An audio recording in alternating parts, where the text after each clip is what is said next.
la fabrication d'un abri de survie.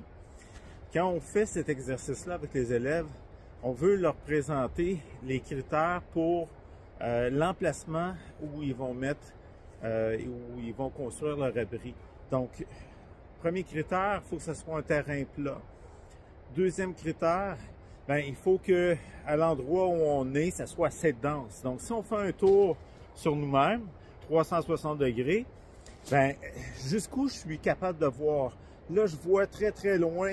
Là, c'est très, très fermé. Et puis, plus c'est fermé autour de nous, mieux que c'est. C'est parce que il va y avoir moins de vent qui va circuler, qui va venir nous agresser, puis nous refroidir durant la nuit. Donc, c'est l'objectif numéro 1, c'est de garder sa chaleur pour la nuit. Ensuite, si on parle du signal d'urgence, bien ça va être autre chose. Mais pour passer une nuit, il faut s'éloigner d'un cours d'eau et puis trouver un endroit qui est vraiment dense, plat, et avec le plus grand nombre d'arbres morts qui se trouvent autour de nous. Si je fais un tour rapide encore une fois, il faut que j'en trouve environ une dizaine d'arbres qui sont debout, puis je vois les têtes sont cassées, donc c'est des arbres qui sont morts. Il y en a, je vais être en mesure de récolter, d'autres non.